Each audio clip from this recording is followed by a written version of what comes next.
Good afternoon.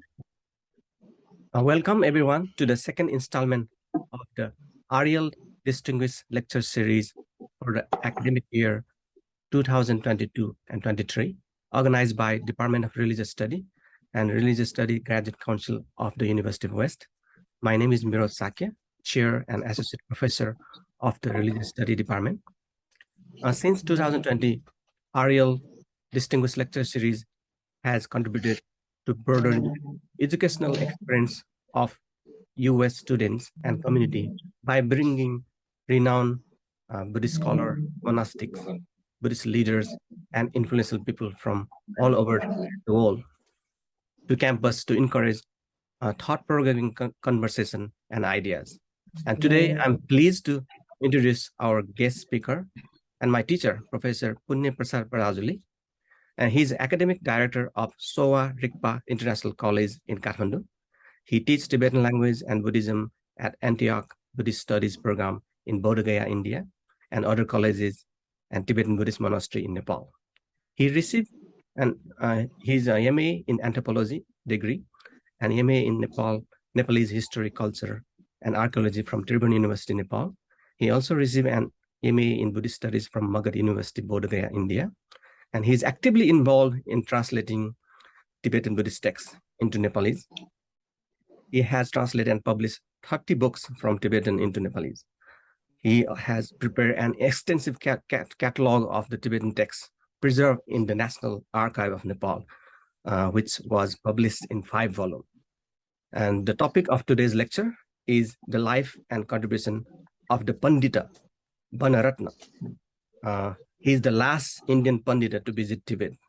So without further ado, please join me in welcoming Professor Punya Prasad Parajuli. Yeah. Namaste, Dr. Miroj Sakya. So now we have very auspicious moment. I am in Bodh Gaya, nearby the Bodhi Vajrasana and the Bodhi tree. I am teaching American students from different universities. So there are 26 students from different universities. So my program was associated with Antioch Buddhist program in India, starting from 1709 AD with Robert Pryor. And these days he is retired. And then now it is under Carlton Buddhist program in India. So Vanaratna is mentioned by Dr. Miroj that he is considered as the last Paṇḍita in Tibet, Paṇḍita Thama. It is written in blue annal by Gola Chava and translated by Rorik. So today it is I will focus on his biography and his contribution, especially to Nepal and Tibet, because he spent 41 years in Nepal, especially Govichandra Bihara in Patan, which is called Pintu Bahi in present days, Bahi. And then he traveled 3 times in Tibet. So, but he was not from India. He is from present day Bangladesh.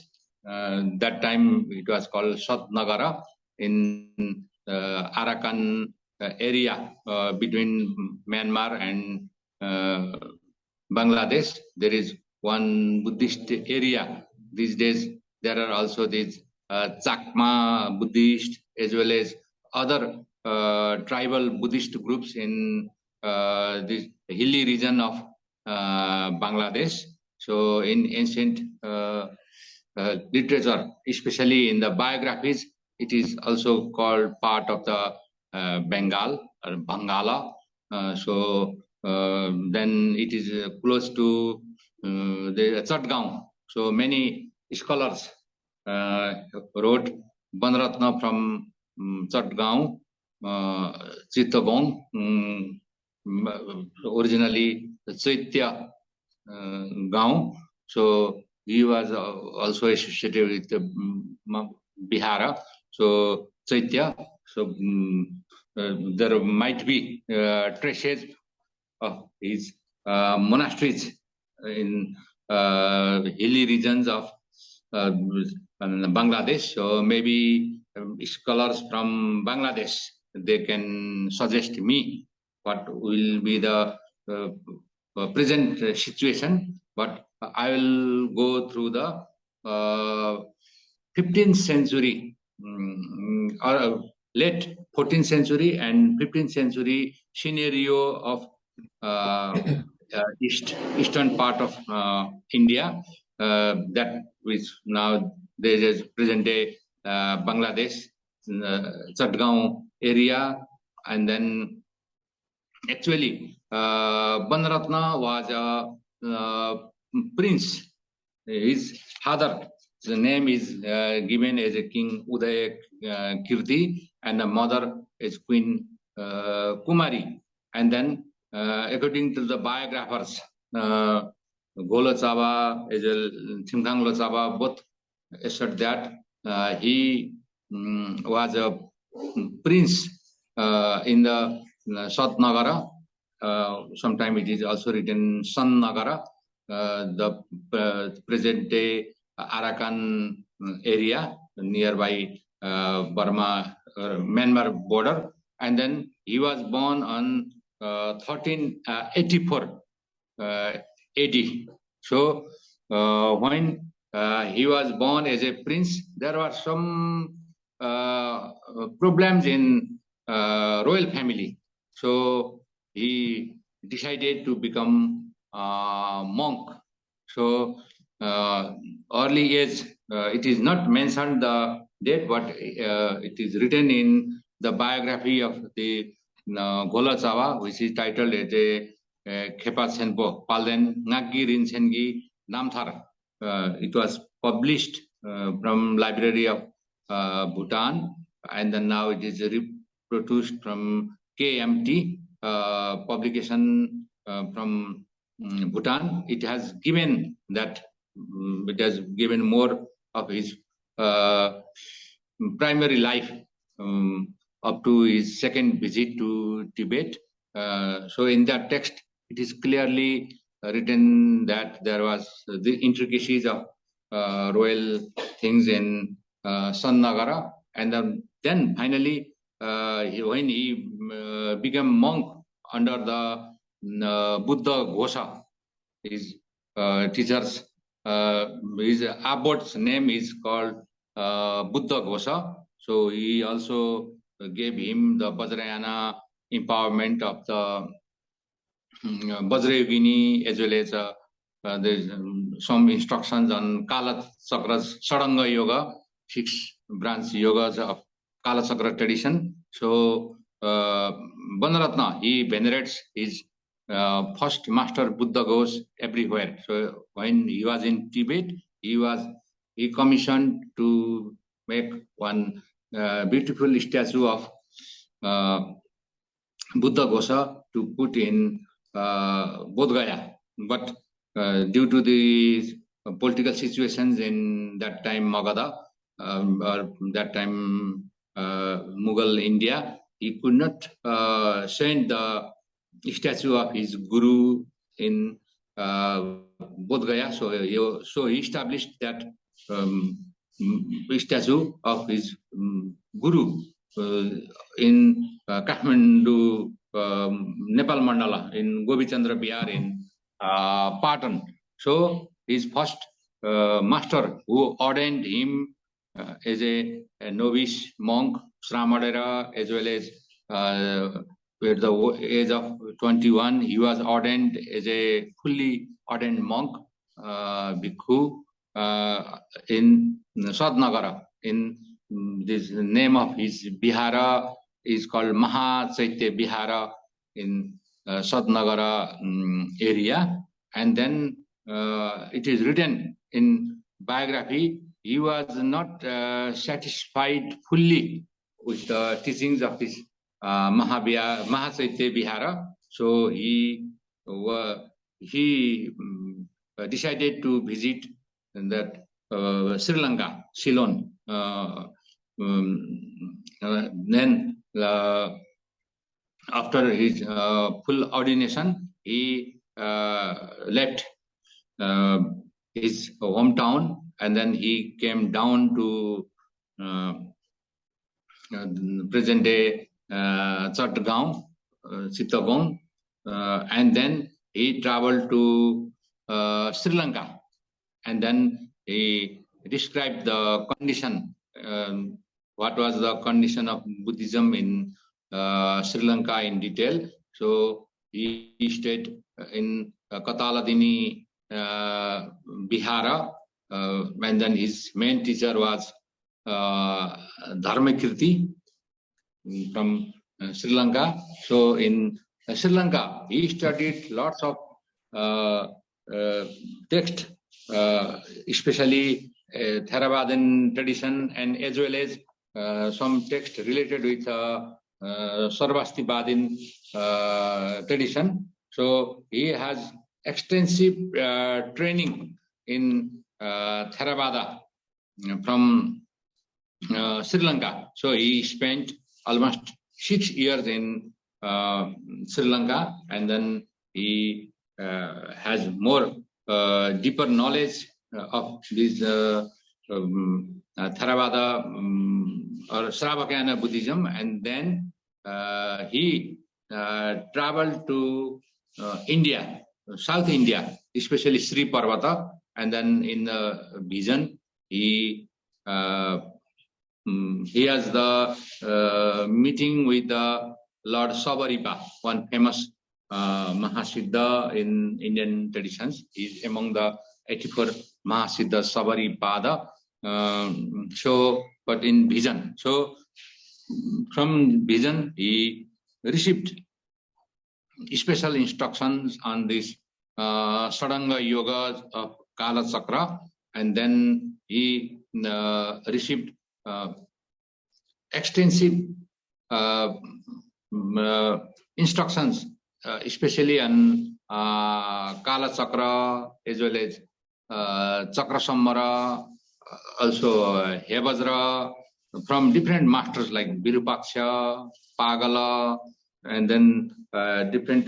So at that time in South India, especially this Andhra Pradesh area, there was very strong influence of Vajrayana Buddhism. So one of the Paṇḍita, Ananta, wrote eulogy of this Vanaratna in Sanskrit language, which is preserved in Tibet, and it was published in Patna. So I have included that Vanaratna's praise in my article published from Tribhuvan University, Center of Nepalese and Asian Studies, China Journal.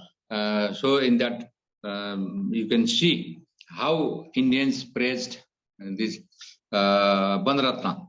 And then there are two versions. In one version it is said the Avalokiteshvara Chandrasekhar Kwanin instructed him in vision that you must go to north in the snow land, and then you should teach one of the Dharmaraja, the Chogyal in Tibetan. So one of the Dharmaraja, then that will be great benefit in Buddha's Sasana, Buddha's teaching.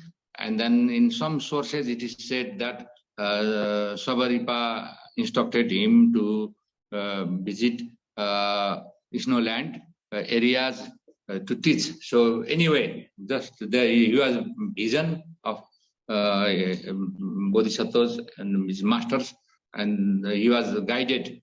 He should be active in northern areas. So he traveled up to Bodh Gaya. So in Bodh Gaya, the condition was not so good. So he described a little bit about Bodh Gaya, not in detail, and then he traveled to Kathmandu. That time, the normal route to visit Tibet is this from this Magadha area through this Nepalese area, this Simrangad area, and then Nepal Mandala, Kathmandu, and then so also in the 13th century, Dharma Swami Sojepal, he also traveled the same route from Tibet, Kathmandu, Bodh Gaya, Nalanda, back in the same way. So in the life of Dharma Swami by Rorik, it is clearly described the route. So I think Vanaratna followed the same route in 15th century to travel to Tibet through Kathmandu. So in the beginning, in Kathmandu, he met one master who taught him Bodhisattva Avatara. So this Santideva's magnum opus, Bodhisattva Avatara, was very popular in Nepal Mandala at that time. So he has not mentioned he has any studies in India or Sri Lanka or in Chatgaon area, Sadnagar area, but in Kathmandu he received the teaching of this Bodhisattva Avatara, especially on the Bodhisattva, this arousal of Bodhisattva, and then he visited Santipura and Swayambhu Stupa. Nearby Swayambhu Stupa, there is very famous temple. Only the Bhattacharya, ordained Bhattacharya from Kathmandu, they can go inside, and it is the place called Santipura, that Santikaracharya from Gauda Desha, this one Indian king from East India, Prachanda Deva, he visited to Kathmandu, and then first he was ordained Santikara Bhikshu, and then he was ordained, he received tantric empowerment, Bhattacharya Abhisheka, and then he started doing his esoteric practice in a cave nearby Swayambhu Stupa, and then now in his name it is called Santipura, and then there are literary accounts how King Pratap Malla he entered the cave to make rainfall in Kathmandu. So that is another topic. I'll not go in detail, but that temple is related with this Santikaracharya's tantric practice. He is believed to be still practicing inside the cave, but in that temple's courtyard, Vanaratna had very good vision of his Guru Sabaripa, and he received special instructions on Chakra Sambhara. So I think Bhattacharya friends from Nepal Mandala told me after the Bhattacharya, after the Chakra Sambhara empowerment, they visit that temple. It is very special Vajrayana place in Kathmandu Valley. So Vanaratna spent a long time in Santipur, and then in the beginning he was just Indian foreigner in Kathmandu Valley. He was not so much interested to teach the Kathmandu people because his mission is to go Tibet. So in 1421 AD, first time he started his travel from Kathmandu to Tibet. His first visit was in early part of the 15th century, but that time he could not find good translators. Locha was in Tibet, so that travel was not so fruitful, but he met famous Vajrayana masters like Morsen Gunga Sangpo from Sakya tradition, and then also Rongtong Shezia Kunsik, and then few other masters. But the problem was we could not find the good translators, and then he could not meet any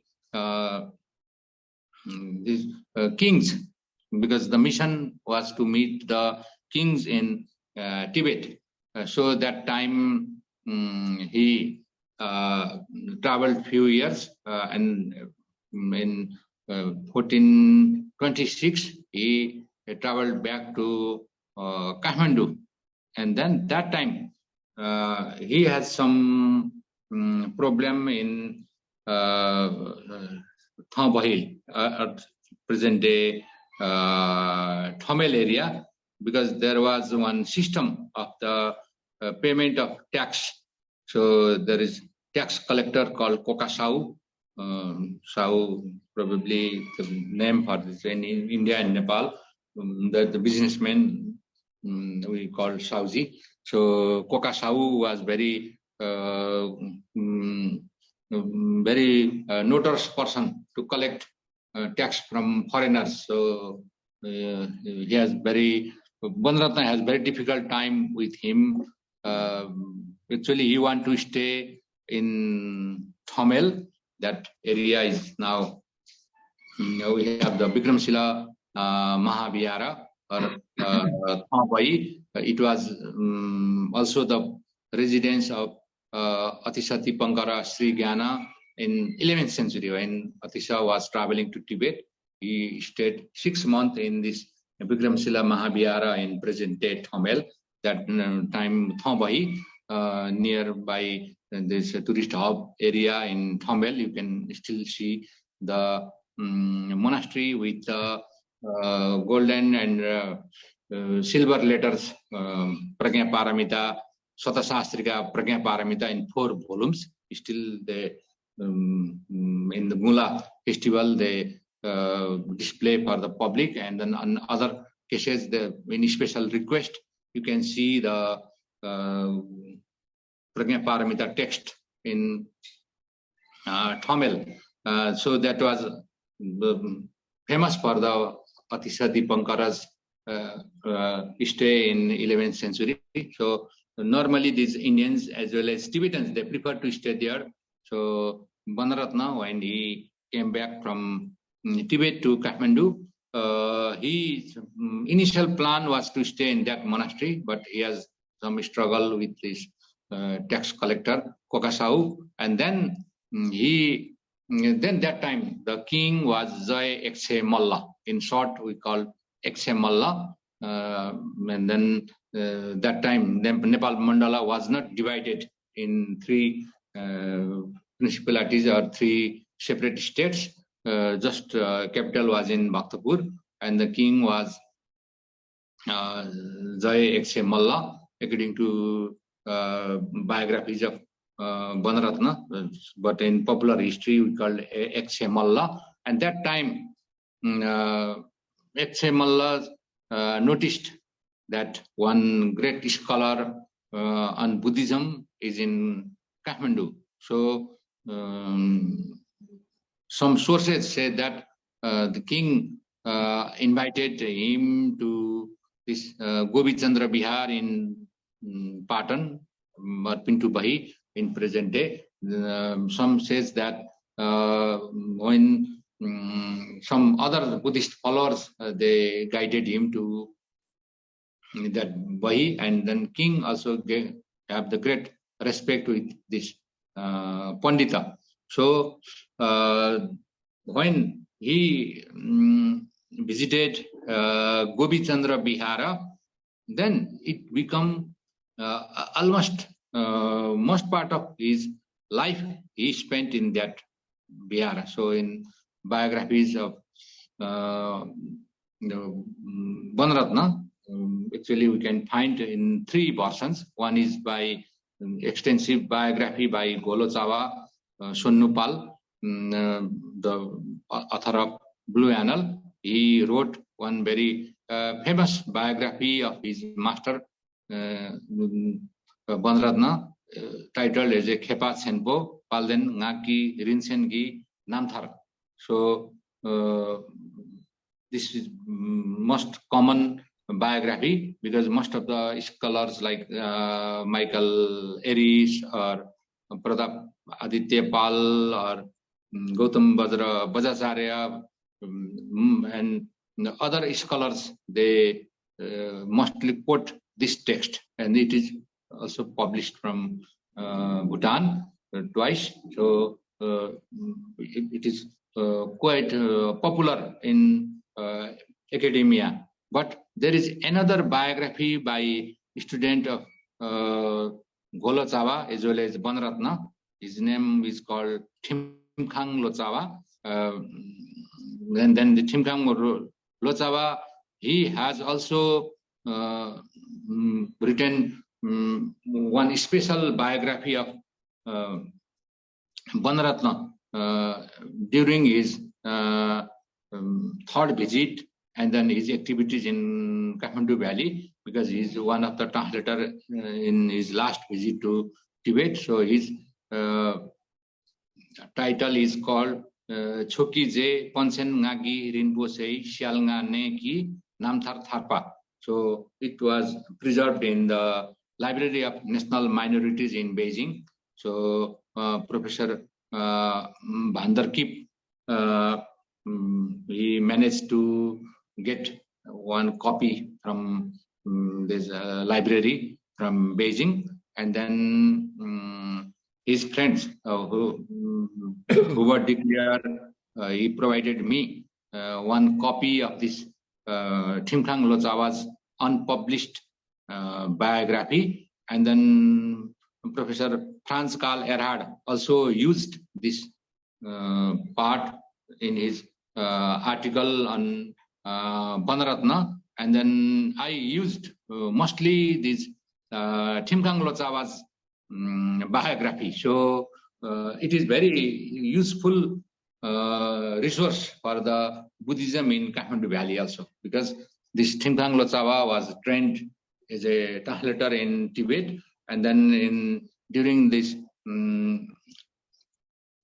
second visit of Vanaratna, he met him in Tibet, and then he followed up to Nepalese border, and then third time when Vanaratna was invited to Tibet, that time he was the main translator, and then he also traveled in Kathmandu, and he met Vanaratna personally in Kathmandu in 1465, just 4 years before Vanaratna's parinirvana or passing away. So he has more personal connections with Vanaratna. So he took lots of interview, and then he put his experience in Tibet, Kathmandu, and India. Like this Thimkhang Lochawa's biography is more helpful in the activities of Vanaratna in Kathmandu and Tibet. So now I will join what was his second visit. So first visit in 1421, it was not so successful. And then again, in this, he was invited in 1435, again in Tibet. But this time, his mission was complete, because at that time the good translator Golochawa is with him, and then there was other translators. They helped Vanaratna in Tibet. So he spent almost 3 years in Tibet. During that time, he also visited Bhutan, this present-day Paro, and then he went inside the Tiger Nest cave, and then he has the in vision. He met Guru Padmasambhava, Guru Rinpoche, and then he got some instructions on practice, and then he returned back to Tibet, and then finally he met one king from this Chang area, Uchang area, the king called Rapten, and then Vanaratna thought, no, he is the Dharma king prophesied by his tutelary deity Avalokiteshvara or his personal guru Savaripa. So then in second visit, he described that now I met Gongma Rapten, the king, the Dharmaraja in Snowland. That time Tibet was not in that united condition. It was before this the fifth Dalai Lama's period, and after the Chogyal Phagpa's time, Tibet was in. There are different rulers in different parts of Tibet. So in the central Tibet, there were many monasteries, and then sponsored by local kings. So Vanaratna met one of the king, and then he gave extensive teachings, and then he helped his student Golachawa to translate many Sanskrit texts which were not translated during this 12th, 13th, 14th century. And then there are other Lochawas also, they took help from him. So finally, he was the Paṇḍita who helped to translate these remaining Sanskrit text, especially Vajrayana text in Tibetan language. And then he came back to Kathmandu, and then he decided that Govichandra Vihara, Pintu Bahi is the best place for meditation. So he decided not to move from that monastery Bahi, because he described that it has very good, Nepal has very good food and very good environment for meditation. People are very helpful.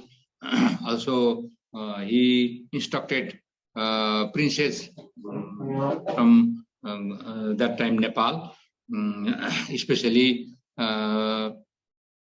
this Ratnamalla and then other brothers of Ratnamalla. That time he wrote one praise to Bungadya, this Karunamai from Bungmati. It is a very common prayer in Kathmandu Valley. Kathmandu Buddhists, Vajracharya, Sakyas, they still recite this praise to this Avalokiteshvara by Vanaratna Pada. It is very common in Kathmandu Valley. Most of the ritual manuals or the Stotra Sangraha, you find this Vanaratna's praise to Avalokiteshvara, which was written for the princes of Kathmandu Valley. But the king Eksemalla, he was more influenced from his traditional Hinduism.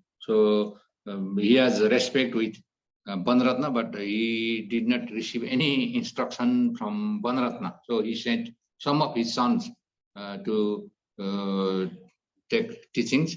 So anyway, there was help from King Eksemalla, and then in the 1451, when this Thimkhang Lochawa, he came to Kathmandu to request Eksemalla to visit Vanaratna again in Tibet. So that time Eksemalla told, if you can take him within 1 year, then we will give you permission to take Paṇḍitas in Tibet. If you can hold this Paṇḍita in Tibet, we will never send any Paṇḍitas from Nepal to Tibet. So during that time, this Thimkhang Lochawa, he promised I will take back our Guru in time. So from 1451 to 52, Vanaratna again visited Tibet, and then there is also extensive dharma activities, and then there were altogether we count there are 16 texts written by Vanaratna, and among them 3 texts still available in Sanskrit language, but 13 of them available only in Tibetan language. And then last week when I visited Sarnath, then that is Dr. Lobsang Rabling was working one text in bilingual, that Tibetan and Sanskrit together by Vanaratna. So probably they will publish on their magazine Dhi in next issue. So maybe that might be the 4th text in Sanskrit. So Vanaratna has written many texts for Nepali people, for the Tibetan people, and then he has planned to visit Bodh Gaya, but he could not visit. So finally in 1468, he has parinirvana in Govi Chandra Vihara, Bahi in Patan, and then he was cremated in the Ramadoli crematorium in Kathmandu, which was very famous that time. And now these days also most of these Himalayan people, they prefer to be cremated in that Ramadoli in Tekudoban. It is very famous one. And then more important thing is after his parinirvana, his students, they made one thanga or paua dedicated to Vanaratna. So the first thanga is in Los Angeles County Museum, and Pratap Aditya Pal, he published that thanga first time in his magnum opus, this Buddhist art. And then many scholars like this Gautam Bajacharya and other scholars, they wrote on Vanaratna according to there is some inscription on the bottom of this paua. So that is preserved in USA, so nearby, maybe in Los Angeles County Museum, nearby your University of West. So and after 200 years, then that thanga was, the paua was repaired, means it is there is system. If the paua is old, then they make the new one. So the new paua is preserved in Banaras Hindi University, Saraswati Kala Bhavan.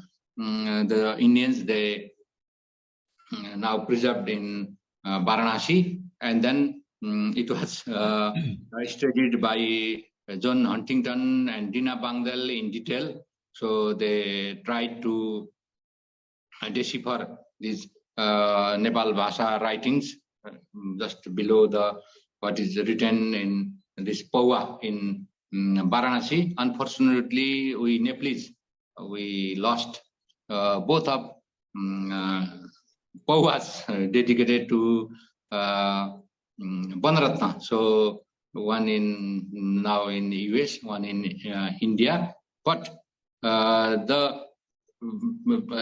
the Indian colophon, sorry, not colophon, just below the this paua, there is the one inscription. It is written how Vanaratna donated to all these Tapasvi, Jangam, Brahmans is in Grihastha forms, means as a householders, as well as Pardeshi Jogi, Kusale Jogi, Jogini. He distributed one kurwa, one measurement of grain, anna, for all who have come from the all sides of Baha and Bahi. So he distributed to everyone, not only Buddhist monks, nuns, but all these mendicants from other traditions. And then in second time, he also distributed lots of donation. That time, one pathi, which means the 8 mana has one pathi, and also one dam. So in that thanka, it is written that for the 1290 people, he distributed one pathi of grains and then one dam. So it is on Samvat 589, Mangshir Krishna Saptami. So it is very clearly written that this Nepal Bhasha style of writing, the writing style is pure Newar style, and then it is written in that when Vanaratna was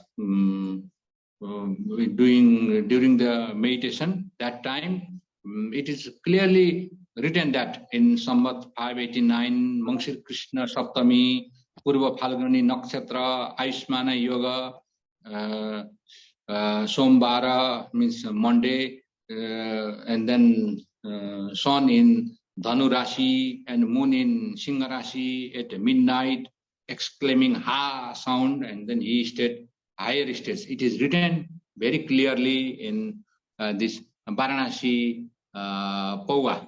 So Vanaratna, he was one of the Paṇḍita who helped Tibetans to translate text, and like in Padmasambhav's time, there are Paṇḍitas like Santaratsita, as well as Kamalasila, Bimala Mitra, and then lots of other Indian and Nepali Paṇḍitas in the court of Tibetan king who helped Tibetan Lochawa, Tibetan translators, to translate Sanskrit, Pali, Prakrit, as well as Apaparangsha text into Tibetan. So Vanaratna did the same work like Santarachita, Kamalasila, or Bimala Mitra in 15th century. That time India was under Mughals, no more Buddhist activities.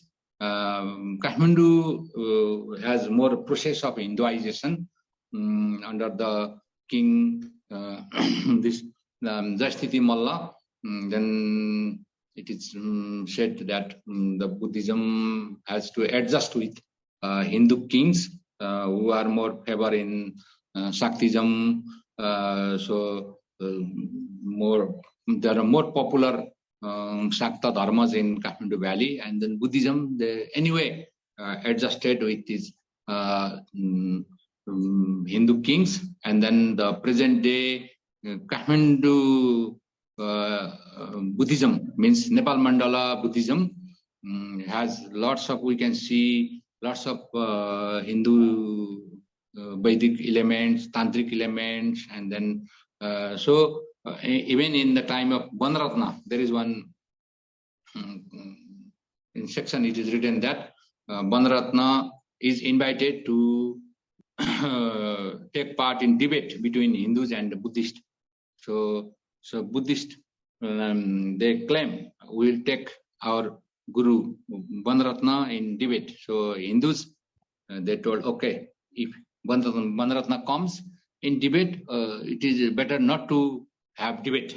Means they bypass this debate. So Vanaratna was so popular in Kathmandu. So he passed away in 1468, Nepal Sambat 589 in Kathmandu, and then he has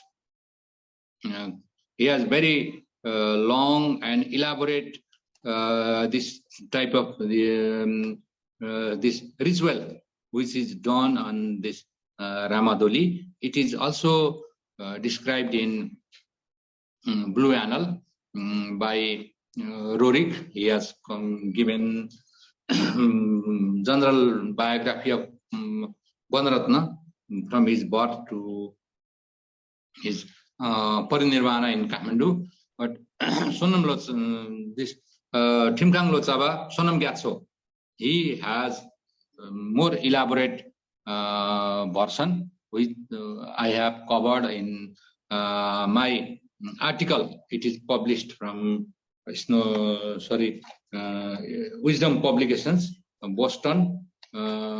So in 2014, Benjamin Bogin and Andrew Quintman, they edited one text called Himalayan Passage. This one Tibetan and Newar studies in honor of Hoover de Clear. So one great scholar in Kathmandu, Hoover.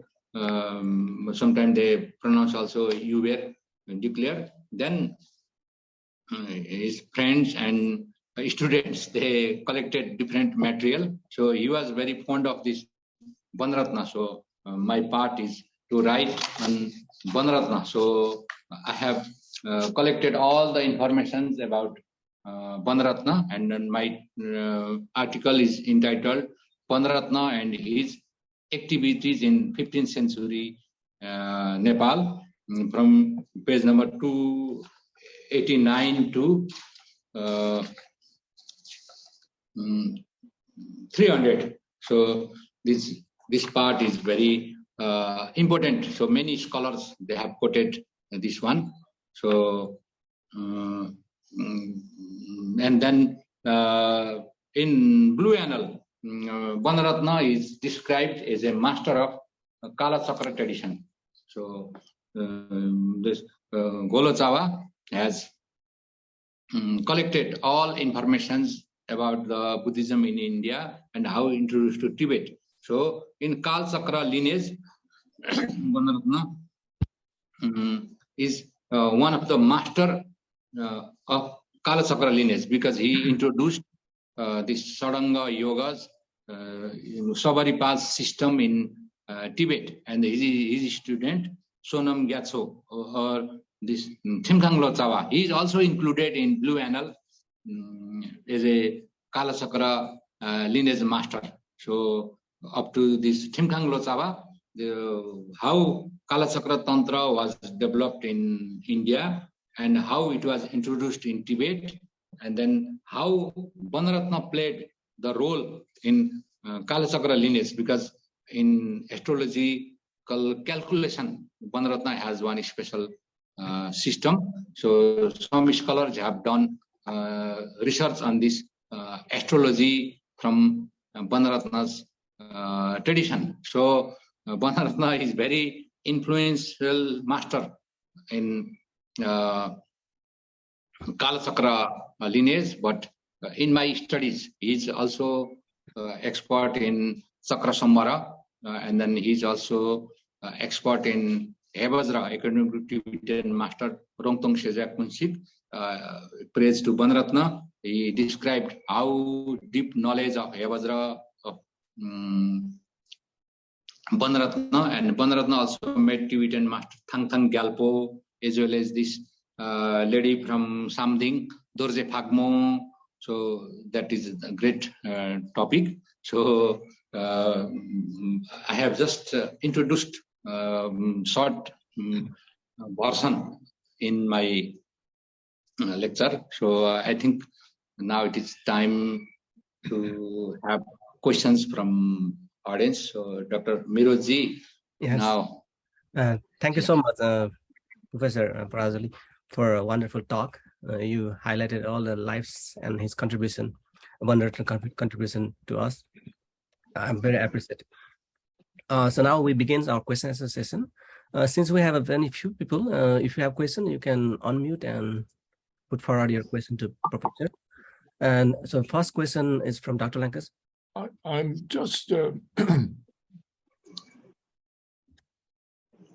I've wondered long about how in the world to make a history of any individual who meets many, many teachers, and each teacher has a long spiritual lineage of gurus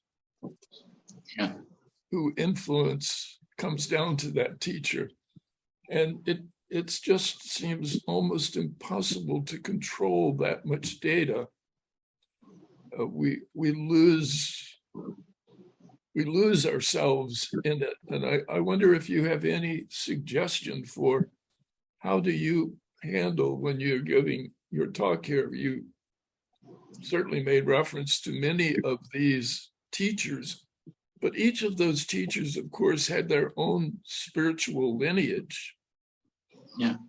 And their lineage is just as complicated as his lineage. And I've never figured out how to handle that.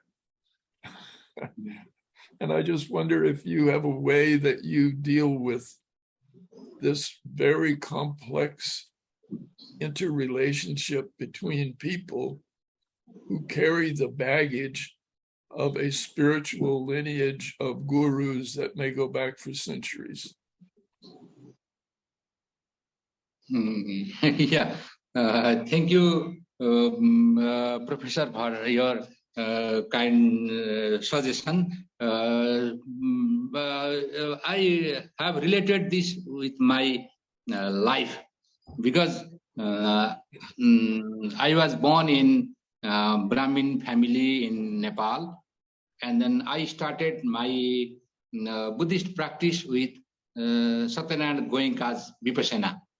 So it's 10 days retreat in Kathmandu. Then slowly I started to have connections with Tibetan masters, especially Tunku Urgen Rinpoche and other famous Buddhist masters of contemporary period. So then most of my friends, they have one simple baggage, because if Theravada, okay, Theravada.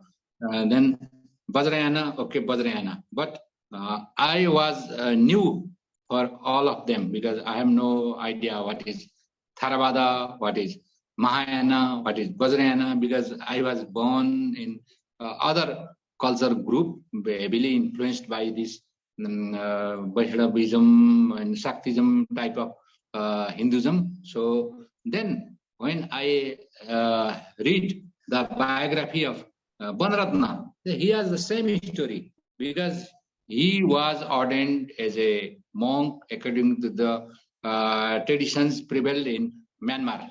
So it is the Arakan area, the Sanagar area is very close to Myanmar, and then he traveled to Sri Lanka. So that part is, I think, Theravada tradition. And then when he met Sabaripa, then that he changed his mind towards Vajrayana Buddhism, and then he has visions from his deities, Hidams, and then he devoted most of his life in Vajrayana Buddhism without not losing the Vinaya from Theravada. So he was a strict monk. He followed whole of life as a pure monk. So which he took from his hometown, this Bengal Burma border, Sri Lankan tradition, but he was a Vajrayana practitioner. So it is very complicated, because he has a Kala Sakra, he has a Sakra Samvara, he has a Hevajra, and he has this Bodhicharya Avatara. So he is one of the model of this Atisha Dipankara, because Atisha Dipankara in 11th century, he wrote this text, Bodhipatha Pradipa Lamrim. So he integrated 3 yanas in one scheme. So Vanaratna, I think it is a continuation of this Bengali tradition, because Atisha was from that same area, the present day Dhaka in Bangladesh. So I think these Bengali Paṇḍitas have that capacity to integrate all forms of Buddhism in one scheme. So, but it is complicated. One of my friend, he has done PhD. Professor Ren has done extensive. He had done extensive research in biography of Vanaratna. But me, as a I am more practitioner and translator, more than academicians. For me, Vanaratna is the inspiration how to integrate Theravada and Vajrayana, because these days I am in Burmese Bihar. So I have connection with Burmese people. So my colleagues are from Theravada tradition, but I am Vajrayana practitioner living in Burma. So I think it was in the 15th century, Vanaratna did the same thing like my life, but I am not monk, but Vanaratna was monk, but in the view, we are almost same. Yeah. Oh, thank you. It helps to think that, of course, all of us have a biography of coming in contact with many teachers. Yeah. And our teachers have teachers. Yeah. That I thank you for that, because then the question is, how many of us can identify what we got from whom? Where did it originate? It's very complicated when we try to do if you try to, I'm 90 years old, and people keep telling me I should do my memoir, and I say, I can't remember. I mean, the complexity of a life is very hard. And what you've just described to us today is an indication of, you take the history of someone who travels and who sees many people and many teachers, and you have tried. I get how you approach it. It's a good way that he got from Theravada, and he got it from Vajrayana, and he was able to hold on to all of it through the whole process. Very good. Thank you so much. Yeah. Thank you, Lou. And the next question from Venerable Srinanda. Venerable Srinanda, are you there? Yes, Professor. You can ask. Punya Prasad. It was a wonderful talk. I just want to know if there is any book related to his Paṇḍita Vanaratna's visit and records in Sri Lankan history or Sri Lanka. Yeah, it is very good question, because I have also involved in this thing. So I could not find any reference in this Sri Lankan part, but there was one of my friend, he told me that monastery, the Kataladini, is still in Sri Lanka. So they told me that Dharmakirti, the teacher's name, they are confused. So maybe in 15th century, the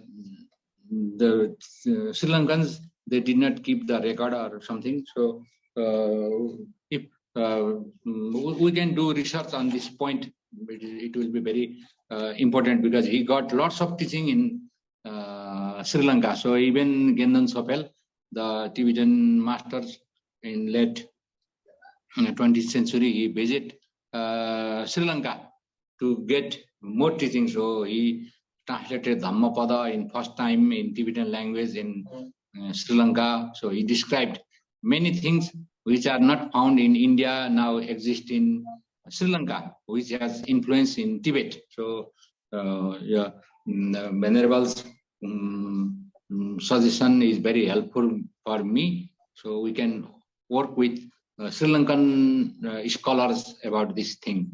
Okay, thank you, Professor. Thank you. Yeah. Thank you. And I have one question. So beside Namthar and Sobgyung, right? Is there any Nepalese legend regarding the Vanaratna information? Have you? There's nothing, right? And yeah, there is not legend, but there is a history in this Paua, especially in this Varanasi Paua. There is very clear description how Vanaratna Pa, it is called Vanaratna Pa, and then it is published in Matina in Nepal Sammat 1138. That is by Kansinath Tamot. The title is called Vanaratna Pa Paua Mula O Palikipaya Abilekha. So in this article, it was provided by Dina Bangdel to decipher these Thanka's underwritings from California and from Varanasi. And then he has done, he has tried to decode in Nepal Bhasha. So that is, it is written in Newari very clearly how Vanaratna gave donation to the all types of these Tapaspi, Jangam, Brahmin, Grihastha, Pardeshi, Jogi, Kusale, Jogi, Jogini, and then using the Nepali term Kurwa, one Kurwa of Anna to each one, and then it was also given like the Sambat in Nepal Sambat, and the month mostly in Kathmandu style of naming the month. So I think the Vanaratna Thanka is colophon is Nepali source. It is written in Newari language with Nepali dates, with all detail in Nepal, no relation with Tibet. So is that would be. Is that Thanka is now in the Los Angeles County Museum? Yeah, County Museum, yeah. By Pratap Aditya Pal. P. Pal has first time he made photograph of that thing, and then the scholar Gautam Bajracharya, first time he has done research according to the Los Angeles County Museum's Paua. And then Dina Bangdel and Huntington, they did research on the Varanasi Thanka, or Varanasi Paua, which is more clear. So first there is one date and there is another date. First date is, I think, Nepal Sammat 576. And then the last date is 588. So it is clearly written when it was built. So it is very clear from these sources. The Vanaratna is also part of Nepalese history. And then one thing I forget to mention, that in National Archives of Kathmandu, there are 4 letters in bilingual, first written in Sanskrit in Bhujimol script, to addressed to Vanaratna himself in Govichandra Bihar by his student Sonam Gyatso, this Chimkhang Lochawa, and 2 letters in this Bhujimol with Tibetan. It is written for the incarnation of Vanaratna. So there are 4 letters written in 3 scripts. First, Sanskrit language in Bhujimal script, Sanskrit language in Tibetan script, and translation. So there are, in my research, it is the only one copy preserved in National Archives of Kathmandu. And then I have published that article in Sina's journal, this Tribhuvan University journal. I have included that letter. So that titles Mahapaṇḍita Vanaratna ko Nepali Dharmama Yogdan, Contributions to Nepalese Studies, in number 37. So Vanaratna text also published from Varanasi in Sanskrit. This Basanta Tilaka's one commentary on Basanta Tilaka, and then Achala Stotra. Also this in Dharani Sangraha, Stotra Sangraha, there is the Lokeshwara Stava. So from Nepalese point of view, also we have lots of material to do research in Vanaratna. Wonderful. Let me see. One last question, Vaisali, do you want to? So, thank you so much, Professor Parajuli, for the wonderful talk. It was so interesting to know about the biography of Paṇḍita Vanaratna. Actually, my question is, since he had traveled all over India and also to Sri Lanka, and mostly like these two countries being the stronghold of Buddhism during that time, so Bodh Gaya would be having its own importance at that time. I was so curious to know what is not so good a condition about Bodh Gaya that that you mentioned in your talk. That Yeah, thank you, Vaishali ji. Because that time this Bodh Gaya was neglected. It has no Mughal attack direct from likely Nalanda. But when there was no these Buddhist kings, especially the Pala and Sena kings, who was conquered by Mughal kings, then there was no one to support this Bodh Gaya. So even in the time of there's another scholar from Tibet, Dharmaswami, when he came to Bodh Gaya, that time also the activities in Bodh Gaya is going down. And then another master from Sri Lanka called Sariputra, he traveled to China, and his time also it is almost neglected. And then when Vanaratna came, then there are no more Buddhist activities in Bodh Gaya. So after that, there come the Ghamandi, one Ghamandi sadhu, and he covered all of this area. So when in Bodh Gaya was under one Saiva sadhu, and then I think the present day land is also record from that sadhu. So my colleagues in Bodh Gaya, they describe many people has done PhD dissertation on Bodh Gaya history. So they have not included Vanaratna's description because Vanaratna has no activities in Bodh Gaya. So we think Bodh Gaya is the hub, navel of the earth, center of Buddhism. But our problem is during this 15th century, Buddhism was very weak in northern India, but strong in South India.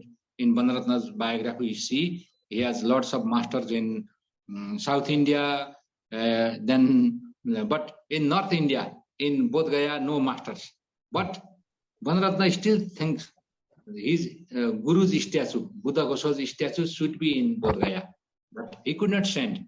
So he established in Pintubahi or the Govichandra Bihar in Patan. So that was also stolen from Kathmandu, and maybe we have seen that in some these magazines for the selling of these items, we have seen that Vanaratna's guru's statue in US. So now that tragedy we have. So so even in 15th century, I think Bodh Gaya became less popular among Buddhist practitioners like Vanaratna or other Tibetans. Thank you. Thank you so much for your answer. At last, once again, I would like to thank you, Punya sir, for an insightful talk and taking time in busy schedule to give a talk here.